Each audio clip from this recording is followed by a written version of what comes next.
घरोघरी मातीच्या चुली मालिकेच्या आजच्या भागामध्ये आपण ऐकत आहोत खूपच धमाकेदार असा एपिसोड इथे झालेला आहे। शेवटी मायलेकींची भेट झालेली असते आणि मास्कमॅन कोण आहे याचं सुद्धा सत्य जानकीला समजलेलं असणार हे नक्कीच आहे। हे सगळं आपल्याला या आजच्या भागामध्ये पाहायचंय। सोबतच आता ऐश्वर्याला मास्कमॅनचा हेतू आणि तिला डबल क्रॉस करतोय हे सुद्धा त्यांनी ते दाखवलेलं आहे। तर आता प्रेक्षकांनो, इकडे जानकी आणि ऋषिकेश नकली प्रॉपर्टीचे किंवा डुप्लिकेट खोटे प्रॉपर्टीचे पेपर घेऊन त्या खंडर जवळ येत असतात। इकडे खूपच अनवाणी रस्ता आणि सोबतच खूप झाडी, सगळे दगड आणि इथून तिथून सगळा अंधार असतो। असा हा खंडर जवळ येऊन पोहोचतात। जानकी म्हणत असते, हे तेच खंडर असेल ना, इथेच आपल्याला त्याने बोलवलं होतं ना। आणि तेव्हा त्या जवळजवळ खंडरच्या जाऊन पोहोचतात। तर मागे इकडे लताबाईंनी जानकी म्हणून आवाज दिलेला असतो। तेव्हा जानकी लगेच पाठीमागे वळून पाहते आणि जानकी पाठीमागे वळून पाहिल्यानंतर आपण पाहतो की आता लगेच लताबाई धावतच जानकी जानकी म्हणूनच पळ काढत असतात। तर आपण पाहतो की इकडे जानकीने लताबाईंना पाहिलेलं असतं आणि जानकीने लताबाईंना पाहिल्यानंतर इथे लगेचच आता लताबाईच्या डोक्यावरती त्यानं बंदूक धरलेली असते आणि इकडे लगेचच आता जो काही मास्कमॅन आहे तो येतो आणि त्याने लताबाईंच्या डोक्यावर बंदूक धरल्यामुळे जानकी आहे त्याच ठिकाणी थांबत असते आणि लताबाई तर आवाजूनच पाहत असतात। त्यांना तर एका क्षणाला कळत नाही हे सगळं काय चाललंय काय नाही म्हणून। तर आपण पाहतो की इकडे जानकी धावत असते। ती म्हणत असते, तू काय करतोयस हे, सोड माझ्या आईला, सोड माझ्या आईला। तेव्हाच मास्कमॅन म्हणतो, अगं सोडणार तर आहेस ना, पण आत्ता लगेच नाही सोडणार आहे। एक काम कर, तू प्रॉपर्टीचे पेपर आणलेस ना। तेव्हा जानकी म्हणते, हे बघ माझ्या आईला सोड, तुला जे हवंय ना ते सगळं काही मी घेऊन आलेले आहे, हे प्रॉपर्टीचे पेपर घे आणि माझ्या आईला सोड। तर आपण पाहतो की इकडे आता अवंतिका कंटिन्यू सौमित्रला कॉल करत असते, पण सौमित्रचा फोन लागत नसतो आणि तेव्हा इकडे सारंग म्हणत असतो, काय झाले। तेव्हा अवंतिका म्हणते, सौमित्र आणखी घरी पोहोचला नाहीये आणि त्याचा फोन सुद्धा लागत नाही, तो तर पोलीस स्टेशनला जाणार होता, त्या गोष्टी सुद्धा काहीच कळत नाही काय झाले काही नाही म्हणून। इकडे जानकी आणि ऋषिकेश दादा सुद्धा पोहोचले की नाही ते सुद्धा कळत नाहीये आणि प्रॉपर्टीचे पेपर आपण नकली तर बनवलेत खरे आणि तेच पोलिसांना जाऊन तो सगळं काही सांगणार होता आणि पोलिसांची मदत घेणार होता असं सारंग आणि अवंतिका बोलत असतात। तेव्हाच ह्या दोघांचं बोलणं येणाऱ्या सुमित्राने ऐकलेलं असतं। सुमित्रा तिथे येते आणि लगेच ती म्हणत असते, का काय करत आहात तुम्ही दोघे जण, काय बोलत आहात असं इथे ती विचारत असते। आणि तेव्हा सारंग म्हणत असतो, नाही आई काही नाही काही नाही, काय बोलत होतात मी आत्ता तुमचं दोघांचं सुद्धा बोलणं ऐकलेलं आहे, बोला ना काय बोलत होतात तुम्ही। आणि आता सारंग आणि अवंतिका तुम्ही दोघे सुद्धा माझ्यापासून एक शब्द सुद्धा आणि एक अक्षर सुद्धा इथे लपवणार नाही आहात। आता मी सगळं काही ऐकलेलं आहे, सांगा पटकन खरं काय आहे ते, खोटं बोलायचं नाहीये माझ्यासोबत असं इकडे आता ती बोलत असते। तेव्हा आपण दुसऱ्या बाजूला पाहतो की आता जानकी म्हणत असते, मी प्रॉपर्टीचे पेपर आणलेले आहेत, तुला जे हवंय ते मी घेऊन आलेले आहे आणि त्यामुळे प्लीज माझ्या आईला काही करणार नाहीयेस तू, माझ्या आईला सोड, तुला जे हवंय ना ते मी घेऊन आलेली आहे। तेव्हाच आता इकडे तो म्हणत असतो, ठीक आहे ते प्रॉपर्टीचे पेपर इथे मला दे आणि मग तुझ्या आईला घेऊन जा। तेव्हा जानकी म्हणत असते, असं अजिबात होणार नाही, इथे तू माझ्या आईला अगोदर सोड। तेव्हाच तो म्हणतो, नाही एक एक पाऊल तू पुढे ये आणि एक एक पाऊल लताबाई पुढे येईल आणि तेव्हा मग मला प्रॉपर्टीचे पेपर दे। तेव्हा जानकी म्हणत असते, हे बघ तू कोण आहेस काय आहेस हे मला तर माहिती नाहीये, तेव्हा तू हे सगळं का करतोस हे सुद्धा मला माहिती नाहीये। आणि तुझा तो म्हणत असतो, अगं जानकी तू मला जाणून घेण्याचा सुद्धा प्रयत्न करू नकोस, असं समज की तुझा भूतकाळ आता इथे तुझ्या समोर नव्याने येऊन उभा राहिला आहे असं सुद्धा आता इकडे ते बोलत असतात। तेव्हाच आता इकडे ती म्हणत असते, माझा भूतकाळ, आणि तेव्हा लताबाई एक एक पाऊल पुढे येत असतात। तेव्हा ऐश्वर्या याचा पाठलाग करण्यासाठी आलेली असते आणि तेव्हा एका झाडाच्या पाठीमागे ती येऊन उभी राहते आणि हे सगळं काही ती पाहत असते। तेव्हा ती म्हणत असते, लताबाई जिवंत आहे आणि ह्या मास्कमॅनने तर मला सांगितलं की लताबाई जिवंत नाहीये म्हणून आणि लताबाई आणि त्याचा काही संबंध नाही ह्याने असं सांगितलं मला, म्हणजे हा मास्कमॅन मला डबल क्रॉस करतोय। आता जर ह्याने सगळे हे प्रॉपर्टीचे पेपर घेतले आणि प्रॉपर्टीचे पेपर घेऊन मला जर टुल्ली दिली आणि मला जर ₹1 सुद्धा नाही दिला तर मग मी काय करायचं आहे असं सुद्धा ऐश्वर्या इथे आता बोलत असते। नाही नाही मला काहीतरी केलंच पाहिजे, हा मास्कमॅन आहे तरी कोण नेमका आणि हा जानकीला का मदत करतोय, ह्या लताबाईंना जानकीकडे का सोपवत आहे असंच आता इकडे ऐश्वर्या बोलत असते। तर आता आपण पाहतो की लगेचच जानकी हळूहळू पुढे जाते आणि तिच्या त्या दोघींची सुद्धा ऐन मध्यस्थी भेट होत असते। आता आई मी आले ग, तू नको काळजी करूस असं म्हणून अंजारणं गोंजारणं चालूच असतं। लगेचच आता जानकी इकडे लताबाईंना घट्ट मिठी मारत असते आणि दोघींची ही मिठी पाहून आता मायलेकी अखेर भेटलेल्या आहेत बरं का प्रेक्षकांनो. तर लगेचच आता जानकी जी आहे ती हातातले प्रॉपर्टीचे पेपर ती मास्कमॅनच्या पुढ्यात फेकत असते. आता मास्कमॅनच्या पुढ्यात प्रॉपर्टीचे पेपर फेकल्यानंतर आता इकडे मात्र लगेचच मास्कमॅन म्हणत असतो, आत्ता तर तुला तुझी आई भेटलेली आहे काय जानकी, आणि हे पेपर मला मिळालेले आहेत. आता तुझ्या आईला जरी तू मिळवलं असलंस तरी सुद्धा पूर्ण जग जिंकलं आहे असं इथे तू अजिबात समजू नकोस, कारण तुझ्यासमोर तुझा भूतकाळ पुन्हा नव्याने उभा राहणार आहे आणि तुझ्यासमोर तुझा भूतकाळ आला आहे असं समज हवं तर, असं सुद्धा आता इकडे तो बोलत असतो. आता तर इथून पुढे खऱ्या लढाईला सुरुवात होणार आहे आणि तू आणखी खूप काही गोष्टी इथे गमावणार आहेस असं सुद्धा आता इकडे तो बोलत असतो. तेव्हाच आता जानकी म्हणत असते, गमावण्याची भीती तू मला सांगू नकोस, काय गमवायचं आणि काय नाही ह्या गोष्टी तू अजिबात मला सांगू नकोस, समजलं. तू कोण आहेस काय आहेस ह्या गोष्टी तर मला अजिबात माहिती नाहीयेत आणि मला त्या जाणून सुद्धा घ्यायच्या नाहीयेत. आणि सगळ्यात महत्त्वाची म्हणजे तुझा हा मास्कमॅनचा जो काही तू मुखवटा घालून फिरतोयस ना, तू असली कोण आहेस काय आहेस हे सुद्धा नाहीये. तेव्हा इकडे तो म्हणत असतो, ते तू जाणून घेण्याचा सुद्धा प्रयत्न करू नकोस जानकी, समजलं का तुला. जर जाणून घेण्याचा प्रयत्न केलास तर खूप काही गमवून बसशील असं सुद्धा आता इकडे मास्कमॅन जो आहे तो इथे बोलत असतो. हे बघ, मला बाकीच्या गोष्टी माहिती नाहीयेत पण मी माझ्या परिवाराला वाचवण्यासाठी काहीही करू शकते. तेव्हा इकडे तो म्हणत असतो, त्याची नको काळजी करूस तू, पण असं समज की पुन्हा तुझा भूतकाळ तुझ्या समोर नव्याने उभा राहणार आहे. आणि तेव्हा जानकी म्हणते, भूतकाळ माझा भूतकाळ असं म्हणूनच आता मास्कमॅन म्हणत असतो, हो असं म्हणून तो त्या तिघांसमोरून सुद्धा निघून जातो. तर इकडे आता लगेच जानकीला सुद्धा थोडासा प्रश्न पडलेला असतो, पण आता ती तो एवढा सगळा विचार करत बसत नाही. लगेचच आई आई असं म्हणत असते. तर लताबाई सुद्धा जानकी म्हणत असतात. दोघी सुद्धा आता इकडे एकमेकींच्या घट्ट मिठीमध्ये असतात. तर आपण इकडे दुसऱ्या बाजूला पाहतो की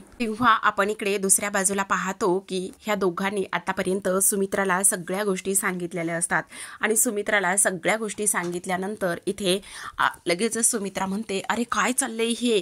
तेव्हा आता इकडे सारंग म्हणत असतो, आई तू नको काळजी करूस, इकडे ना आपल्या सौमित्र दादाने एक गोष्ट केलेली आहे. इथे त्याने सेम त्याच पद्धतीचे डुप्लिकेट प्रॉपर्टी पेपर बनवलेत आणि त्या फाईलमध्ये ठेवलेत आणि त्यामुळे आपली प्रॉपर्टी सुद्धा आपल्याकडेच राहणार आहे आणि इकडे तू नको काळजी करूस. आणि त्याकरिता सौमित्र दादा सुद्धा इकडे पोलीस स्टेशनमध्ये गेला होता पोलिसांची मदत घेण्यासाठी किंवा त्याला ह्या सगळ्या गोष्टी समजावून सांगण्यासाठी, पण काय आहे ना त्याचा फोन लागत नाहीये. आणि इकडे जानकी आणि ऋषिकेश दादा इकडे जानकी बहिणीच्या आईला सोडवण्यासाठी गेले आहेत. तर आता आपण आई पाहतो की खऱ्याचं खोटं कधी झालं हे आजी म्हणत असते आणि खोट्या पेपरच्या जागी खरे पेपर कधी गेले हे यांना सुद्धा कळलं नाही. तेव्हाच अवंतिका सुद्धा म्हणत असते, आई तुम्ही नका काळजी करू, सगळं काही ठीक होईल, सगळं काही व्यवस्थित होईल असं सुद्धा इकडे आता ती बोलत असते. तर आता प्रेक्षकांना आता आजींना खूपच आनंद होत असतो, पण इकडे सुमित्रा म्हणत असते, हे सगळं काय चाललंय काय नाही, मला तर खूप काळजी वाटते. आणि ऋषिकेश आणि जानकी ते दोघे सुद्धा एकटेच भेटायला त्याला गेलेले आहेत, त्यामुळे सुद्धा मला आता खूपच टेन्शन आलं आहे असं सुद्धा इकडे सुमित्रा म्हणत असते. तो कोण मास्कमॅन आहे ते सुद्धा माहिती नाही, ही पोरं नुसती जीवाला घोर लावून ठेवतायत असं म्हणूनच आता सुमित्रा काळजीमध्ये असते. तर आपण इकडे पाहतो की आता जानकी आणि लताबाई एकमेकींना भेटतात आणि तेव्हा लताबाई रडायला लागलेली असते. ती म्हणते, जानकी बाळा मला तुझी खूप आठवण येत होती ग. आणि तेव्हा आई मी आलेली आहे ना, आता नको काळजी करू, सगळं काही व्यवस्थित होईल, ये इथे बस असं म्हणूनच एका झाडाच्या बाजूला जो कठडा असतो तिथे लताबाईंना बसवलं जातं. आणि जानकी म्हणत असते, आई मला सुद्धा तुझी खूप आठवण येत होती ग. आणि तेव्हाच लताबाई म्हणतात, हो ग जानकी मला सुद्धा तुझी खूप आठवण येत होती, असं वाटत होतं की माझी जानकी मला पुन्हा भेटेल की नाही, ह्याच विचारामध्ये आणि ह्याच गोष्टीमध्ये मी इथे होते. आणि तेव्हाच जानकी म्हणत असते, आई मला तोच क्षण नेहमी आठवत होता, तुला काही त्या मास्कमॅनने त्रास तर दिला नाहीये ना, तू बरी आहेस ना. तेव्हाच लताबाई रडायला लागलेल्या असतात आणि म्हणत असतात, हो जानकी मी बरी आहे आणि त्या मास्कमॅनने नाही मला काही त्रास दिला. आणि तेव्हा आपण पाहतो की आता जानकी रडत असते. ती म्हणत असते, आई मला सुद्धा खूप आठवण येत होती, मी तुझ्या जुन्या त्या बालपणीच्या छोट्या छोट्या वस्तू होत्या तू दिलेल्या, त्या मी पाहायचे, तासन तास बसून रडायचे, माझी आई बरी तर असेल ना, माझी आई ठीक तर असेल ना, ह्या सगळ्या गोष्टींचा मी इथे सातत्याने विचार करतच राहायचे असं सुद्धा इकडे जानकी म्हणत असते. आणि लगेचच लताबाईंना घट्ट मिठी मारलेली असते. आता लताबाई म्हणत असतात, नको काळजी करूस, सगळं काही ठीक होईल, आता आपण भेटलेलो आहोत ना, आता मला माझी लेक मिळालेली आलेली आहे, माझी लेक, माझी बाई मला आता भेटलेली आहे, माझी बबडी, असं म्हणूनच आता लगेचच ते तिघे सुद्धा म्हणत असतात. बरं, दोघे जानकी आणि ऋषी म्हणत असतात चला आता आपल्याला जायला हवं. तेव्हा लताबाई म्हणत असते की नाही, आपल्याला असं नाही जाता येणार. आणि तेव्हा असं नाही जाता येणार म्हणजे मला समजत नाही, असं नाही जाता येणार. तेव्हा लगेचच आता आपण पाहतो की इकडे ती म्हणत असते म्हणजे असं नाही जाता येणार म्हणजे एक व्यक्ती अजून इथे आहे. कोण व्यक्ती अजून इथे आहे असं विचारत असते जानकी. आणि तेव्हा ती म्हणत असते इथे माया, एक माया नावाची मुलगी इथेच त्या मास्कमॅनच्या तावडीत आहे, असं इकडे ती बोलत असते. तेव्हा आपण इकडे पाहतो की ऐश्वर्या आणि मास्कमॅन पुन्हा त्याच खंडरमध्ये असतात. आणि तिथे ऐश्वर्याला पाहून थोडासा मास्कमॅन चकितच झालेला असतो. ऐश्वर्या म्हणते काय रे, घाबरलास का? मला असं इथे पाहून इथे मी येईल किंवा असेल असा तुला विश्वासच नाहीये ना, बरोबर की नाही, असं आता इकडे ती बोलत असते. तेव्हाच आता मास्कमॅन म्हणत असतो हे बघ, उगाचच नाही त्या गोष्टी इथे बोलू नकोस, मी का उगाचच आश्चर्यचकित होईल आणि मी काही तुला घाबरतो की काय. तेव्हाच आता ऐश्वर्या म्हणत असते ते तर तुलाच माहिती. आता मला एक गोष्ट कळली नाही, लताबाई जर तुझ्याकडे होती तर तू मला ती गोष्ट सांगितलीच नाहीस की लताबाई तुझ्याकडे आहे वगैरे वगैरे, का नाही सांगितली मला ही तू गोष्ट, का माझ्यापासून लपवून ठेवली होतीस ही गोष्ट. आणि आणखी एक गोष्ट म्हणजे तू मला डबल क्रॉस करायला निघालेला आहेस. आणि एकतर हा तुझा जो काही मास्क आहे ना तो आत्ताच्या आत्ता बाजूला काढ आणि आत्ताच्या आत्ता मला तुझा चेहरा बघायचा आहे, असं आता इकडे ऐश्वर्या बोललेली असल्या कारणाने आता लगेच मास्कमॅन तिच्यावरती बंदूक रोखतो आणि म्हणत असतो अशी चूक सुद्धा करू नको, समजलं तुला, नाही तर काय करेल हे माहिती नाही. तर इकडे जानकी म्हणत असते कोण माया आहे. तेव्हा लता म्हणत असते नाही माहिती ती कोण आहे काय आहे, पण ती सुद्धा ह्या मास्कमॅनच्या तावडीतून आहे, तिचं नाव माया आहे. आणि ती कुठून आलेली आहे, काय आलेली आहे, तर ती साताऱ्याहून आलेली आहे. आणि तिला सुद्धा इथे ह्या मास्कमॅनने किडनॅप करून ठेवलेलं आहे, तिचं नाव माया कुलकर्णी आहे, असं आता इकडे जी काही लताबाई आहे त्या सांगत असतात. आणि इकडे मायाने सांगितलेलं असतं की ह्याने सुद्धा मला इकडे ह्या गावातून किडनॅप केलेला आहे आणि इथे आणून ठेवलेलं आहे, मी सुद्धा तुमच्यासारखीच एक गरीब आणि मध्यमवर्गीय कुटुंबातून आहे. अगं जानकी, मी तुला सांगू का, खूप चांगली मुलगी आहे ग ती, मी तिला खूप माया लावली, खूप प्रेम दिलं आणि मुलीसारखीच आहे मला ती, असं इकडे आता ती सांगत असते. आणि तेव्हा इकडे तिला वाचवायला हवं, माझ्या मुलीसारखीच आहे ग ती, असं इकडे ती बोलत असते. आणि खूप प्रेमळ आहे ग ती, ह्या मास्कमॅनच्या तावडीत आहे, तिला सुद्धा जानकी सोडवायला हवं, असं माया म्हणत असते. आता ह्या सगळ्या गोष्टी इथे बोलल्यानंतर आपण पाहतो की लगेचच जानकी खूपच जास्त टेन्शनमध्ये आलेली असते. आई एखाद्यावर किती प्रेम करू शकते हे तिला दिसलेलं असतं. तर आता इकडे ऐश्वर्या म्हणत असते हे तू असले मला धमक्या देऊ नको, समजलं तुला, जो काही तुझा मास्कमॅनचा तो मुखवटा चढवलेला आहेस, हा तुझ्या चेहऱ्यावर जो काही मास्कमॅनचा मास्क आहे ना तो मी काढल्याशिवाय राहणार नाही.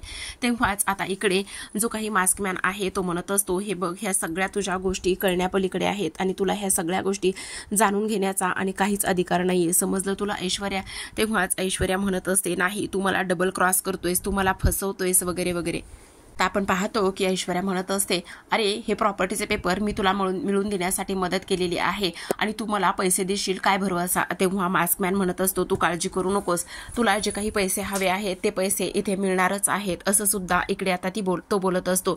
तेव्हा ऐश्वर्या म्हणते पण मी तुझ्यावर कसा विश्वास ठेवणार आहे, नाहीच ठेवू शकत. तेव्हा मास्कमॅन म्हणतो तुझ्याकडे दुसरा पर्याय तरी कुठे आहे, तुला तर विश्वास ठेवावाच लागणार आहे ना.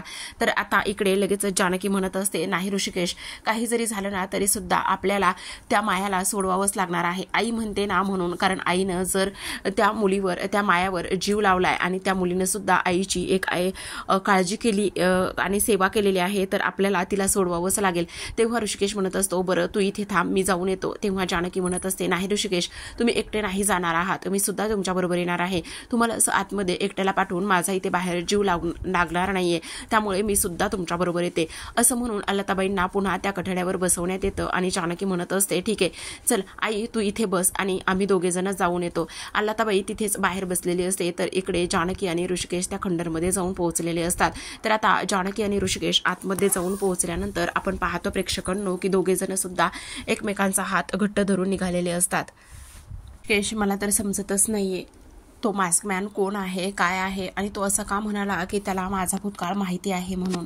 काय असेल असं मला खूपच भीती वाटते आणि खूप काळजीसुद्धा वाटते की तो ह्या सगळ्या गोष्टी का आणि कशामुळे बोलत असेल म्हणून.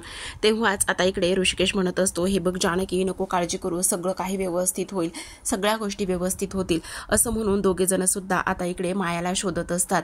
तर आता इकडे तिकडे शोधल्यानंतर त्यांना एका लाकडाच्या किंवा बॉक्सच्या फटीतूनच माया दिसत असते आणि तेव्हा जानकी म्हणत असते, बघा ऋषिकेश, तीच माया आहे बहुतेक असं म्हणूनच आता त्या मायाकडे दोघे जण सुद्धा पाहत असतात. आणि दोघांनी सुद्धा पाहिल्यानंतर आता आपण पाहतो की लगेचच ऋषिकेश म्हणत असतो, पण आता आपण तिला कसं सोडवणार आहोत. तर इकडे आता ऐश्वर्या मास्कमॅनच्या मागे येत असते आणि तेव्हा मास्कमॅन म्हणत असतो, हे बघ, तू आत्ताच्या आत्ता इथून निघून जा, इथे नको थांबूस वगैरे वगैरे ह्या सगळ्या गोष्टी मास्कमॅन तिला सांगत असतो. आणि तेव्हाच आता इकडे ती म्हणत असते, नाही, मी अजिबात इथून कुठेच जाणार नाहीये, कारण ह्या मास्कमॅनच्या चेहऱ्यामागे कोणाचा चेहरा आहे हे मला पाहायचं आहे. जोपर्यंत मला हे सगळं काही समजत नाही तोपर्यंत मी कुठेच जाणार नाही वगैरे वगैरे हे सगळं काही ती इथे बोलत असते. तर आपण पाहतो की आता जो ऋषिकेश आहे तो म्हणत असतो, बहुतेक त्या मास्कमॅनने ना तो बंदूक रोखून धरलेली आहे आणि तीच बंदूक रोखून धरलेली आहे, ती आपल्याला काढायची आहे. तर इकडे तो म्हणत असतो, हे बघ, आत्ताच्या आत्ता इथून निघून जाते तुझ्यासाठी बरं आहे. तेव्हा इकडे ती म्हणत असते, हे बघ, त्याने मला काही फरक पडत नाही, पण ह्या मास्कमॅनच्या पाठीमागे कोण आहे, काय आहे, ह्या सगळ्या गोष्टी मी पाहिल्याशिवाय कुठेच जाणार नाही, समजलं तुला. असं म्हटल्यानंतर आता आपण पाहतो की इकडे ती त्याचा चेहरा पाहण्याचा प्रयत्न करत असते आणि तेव्हा लगेचच मास्कमॅन तिच्यावर पुन्हा बंदूक रोखतो आणि तिला पाठीमागे हो म्हणून सांगत असतो, हे बघ, उगाचच माझ्या वाकड्यात शिरू नकोस वगैरे वगैरे ह्या सगळ्या गोष्टी आता इथे मास्कमॅन तिला सांगण्याचा प्रयत्न करत असतो. तर आपण पाहतो की आता लगेचच ऋषिकेश आणि जानकी तिथे येऊन पोहोचलेले असतात. जो काही एरिया आहे हा खरंच खूपच जास्त डेंजर दाखवलेला आहे. आता जानकी त्या बसलेल्या मास्कमॅनकडे पाहतच असते, कारण इथे त्या मास्कमॅनच्या हातामध्ये एक बंदूक असते आणि ती बंदूक बरोबर इकडे जी माया आहे तिच्यावर रोखून धरलेली असते. आता माया ह्या दोघांकडे पाहत असते. आता ऋषिकेश म्हणत असतो, ए बोल, कोण आहेस तू, बोल, असं म्हणून तो काहीच हालचाल करत नसतो. आता बऱ्याच वेळ ह्या सगळ्या गोष्टी इथे सुरू असतात आणि तेव्हा जो ऋषिकेश आहे तो इकडे त्याच्यावर पिस्तूल झाडणारच असतो. तेवढ्यातच जानकी ते पिस्तूल वर करते आणि म्हणत असते, एक मिनिट, काय करताय तुम्ही हे सगळं काही, आणि असं करू नकास, कारण ते सौमित्र भाऊजी आहेत. काय? हो, कारण त्यांच्या पायातले शूज बघा, कारण इथे परवा त्यांचे शूज फाटले होते तेव्हा अवंतिकानेच ते शूज त्यांना गिफ्ट केलेले आहेत, मी पाहिले. आणि जेव्हा अवंतिका इथे सौमित्रसाठी ते शूज घेऊन आली होती तेव्हा सगळेजण तिथेच होते, कारण हे तेव्हाच प्रॉपर्टीचे पेपर इकडे घेऊन निघालेले होते. तर सौमित्र मात्र पोलीस स्टेशनला निघालेला होता आणि ते शूज अगदीच नवीन आहेत. तेव्हा इकडे आता ऋषिकेश म्हणत असतो, अगं जानकी, खरं सांगतेस का? तेव्हा लगेच जानकी म्हणते, हो बघा, तुम्ही एकदा बघा, आपण एवढ्या वेळचं बोलतोय पण मास्कमॅन अजिबात हालत नाहीये आणि मला पूर्ण खात्री आहे की ते पायातले शूज जे आहेत ना ते सौमित्र भाऊजीचेच आहेत. प्लीज ऋषिकेश, आपण एकदा खात्री करून घ्यायला हवी, असं इकडे तो बोलत असते. तेव्हा लगेचच मायाला ते विचारत असतात, माया, हा कोण आहे? तेव्हा माया नाही म्हणून, म्हणजे तिला माहिती नाही म्हणून असं खानाखुना करत असते. तर आता तेव्हा लगेचच आपण पाहतो की इकडे जानकी आणि ऋषिकेशने सौमित्रचा जो काही चेहरा आहे तो पाहिलेला असतो. इथे दोघांना सुद्धा आता ओळख पटलेली असते की तो सौमित्रचा आहे म्हणून. आणि त्यानंतर सौमित्रला सोडवल्याबरोबर इकडे ऋषिकेश सुद्धा आता मायाला सोडवत असतो आणि मायाला सोडवल्यानंतर ती सुद्धा आता इकडे सुटलेली असते. तेव्हा सौमित्र हा अगदीच वेगळ्याच तंद्रीमध्ये गेलेला असतो. त्याला तर समजत सुद्धा नसतं ह्या सगळ्या गोष्टी काय आहेत, कशामुळे हे सगळं काही होतंय, ह्या सगळ्या गोष्टी अजिबात इथे समजत नसतात.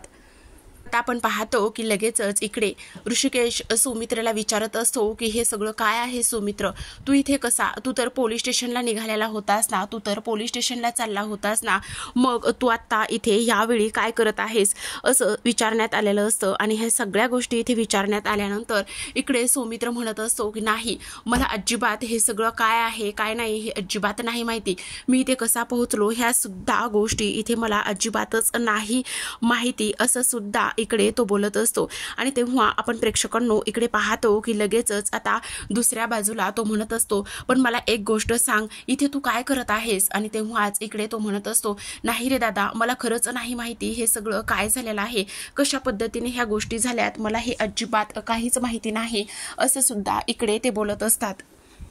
लगेचच सौमित्रला विचारण्यात येतं आणि तेव्हा सौमित्र म्हणत असतो, माझी गाडी पंक्चर झाली होती आणि तेव्हा माझ्या डोक्यात काहीतरी लागलं आणि मला त्यामुळेच मी इथेच आहे त्या ठिकाणीच पडलो आणि इथे कसं आलो ते नाही माहिती, ह्या सगळ्या गोष्टी तो इथे सांगत असतो. तर आता प्रेक्षकांनो आपण दुसऱ्या बाजूला पाहतो की जानकी म्हणत असते, सौमित्र तो आणि ऋषिकेश तो जो काही मास्कमॅन हे तो इथेच कुठेतरी असला तर, आणि तेव्हा समोर मास्कमॅन दिसत असतो. आता तो तिथून पळ काढत असतो आणि पळणाऱ्या मास्कमॅनला इथे लगेचच ऋषिकेश थांबवण्याचं काम करतो. हे सगळं आता उद्या दाखवणार आहेत बरं का. त्यांनी काल सुद्धा हेच दाखवलं आणि आज सुद्धा हेच दाखवत आहेत. आता ऋषिकेशने त्याच्यावर बंदूक ताणून धरलेली असते आणि तेव्हा तो तसंच आहे त्याच ठिकाणी समोर उभा राहिलेला असतो.